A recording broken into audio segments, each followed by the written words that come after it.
आपके माध्यम से कुछ बातें रखना चाहता हूं। मैं शुरुआत करता हूं कि जितनी ऊंचाई पर जाकर कटती है पतंग, उतना ही बड़ा होता है उसका पतन। भाजपा कई दोषों के लिए जिम्मेदार है। सामाजिक रूप से भाजपा ने देश में सौहार्द बिगाड़ा, भाईचारा खत्म किया, जाति के खिलाफ जाति, संप्रदाय के खिलाफ संप्रदाय लड़वाया, संविधान द्वारा दिए गए आरक्षण को साजिशन खत्म करने के लिए बेरोजगारों से छल किया, पेपर लीक कराए, देश के लिए आगे बढ़कर लड़ने वालों की बहन बेटियों के लिए जानबूझकर अपने मंत्रियों से अपशब्द कहलवाए, महिलाओं के प्रति अपराध बढ़ाए, मणिपुर हाथरस महिला पहलवान, पिछड़े दलित अल्पसंख्यक व आदिवासियों पर अत्याचार और सबसे खराब व्यवहार किए जाने के लिए रिकॉर्ड बना। धन्यवाद देता हूं कि इतने सुबह बुलाने पर आप सभी यहां पर आए हैं। हालांकि चुनाव खत्म हो चुका है और बहुत सारे एग्जिट पोल महिलाओं के अंदर असुरक्षा का भाव घर कर गया। युवा अनएम्प्लॉयमेंट या अंडर एम्प्लॉयमेंट से डिप्रेशन का शिकार हुआ।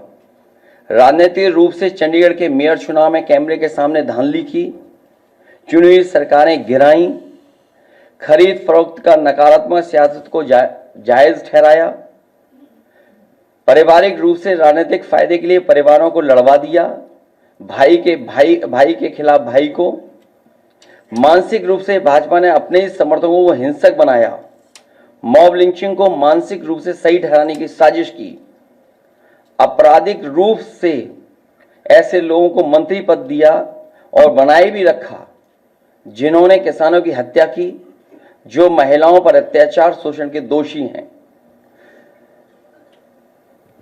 न्यायालय तक में अपने लोग पिछले दरवाजे से सेट किए, न्यायाधीशों से खुलकर एक विचारधारा विशेष के लिए बयान दिलवाए, न्यायाधीशों को राजनीतिक पदों पर लालच देकर कानून तक को अपनी भ्रष्ट सोच से मैला कर दिया। यही काम यूनिवर्सिटी, कॉलेज, स्कूलों में किया। नौकरशाही में लेटरल एंट्री के बहाने यही धांधली की। योजना आयोग खत्म किया। ED, CBI, IT, income tax को सरकार बनाने, बचाने और चलाने के लिए इस्तेमाल किया। झूठे आंकड़ों से देश और दुनिया को छला, जिससे अंतर्राष्ट्रीय स्तर पर भारत को विकासशील देशों की श्रेणी से बाहर करने की बात से देश की शर्मिंदगी झेलनी पड़ी। विदेशों में बैठे भारतीयों को अपमान झेलना पड़ा। दुनिया में डंका बजाने की बात करने वालों का ही ढोल पिट गया। विकास व रोजगार के झूठे आंकड़े देकर ठगा। संवैधानिक रूप से संविधान को पहले कमजोर करने पर बदलकर धीरे धीरे खत्म करने की साजिश ही नहीं, अपने लोगों से शरेआम कहलवाया भी। लोकतांत्रिक रूप से जनतंत्र को मनतंत्र में बदलने का दुस्साहस किया।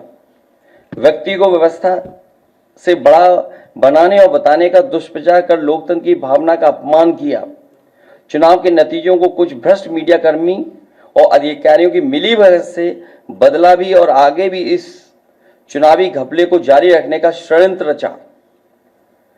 भाजपा ने इन्हीं सब कारणों से देशवासियों की जिंदगी को खतरे में डाल दिया है। साथ ही भाजपा ने अग्निवीर जैसी अल्पकालिक भर्ती, जो देश की सुरक्षा व सीमाओं से समझौता करके देश को खतरे में डाल दिया है। भाजपा का झूठा राष्ट्रवाद, चीन की घुसपैठ से रजांगला मेमोरियल जैसे शहीदों के बलिदान का स्मारक तक नहीं बचा पाए। भाजपा की भ्रष्ट नीतियां बीते कल के लिए नहीं बल्कि भविष्य में भी देश की रक्षा के लिए असमर्थ व अक्षम है। इसलिए जनता इस बार गांधी जी को याद करते हुए करो या मरो की तरह आंदोलित हो गई है और अपने देश के भविष्य बचाने के लिए नया स्वतंत्रता आंदोलन लड़ने के लिए तैयार बैठी है। जनता स्वतंत्रता सेनानियों की तरह बलिदान करने के लिए तैयार है, क्योंकि भाजपा काल में उसका जीवन तो वैसे ही दूभर हो गया है। जनता की सकारात्मक सक्रियता से देश नकारात्मक ताकतों से आजाद होने जा रहा है। देश प्रेमी 140 करोड़ जनता की शक्ति के आगे भ्रष्ट और संकीर्ण सोच के चंद देश विरोधी लोग टिक नहीं सकते। देश का युवा फिर से कफन सर पर बांधकर कह रहा है, मेरा रंग दे बसंती चोला। मैं कहना चाहता हूं, इंडिया की जीत देश और देश की जनता की जीत साबित होगी। जय हिंद। आप सबका बहुत बहुत धन्यवाद।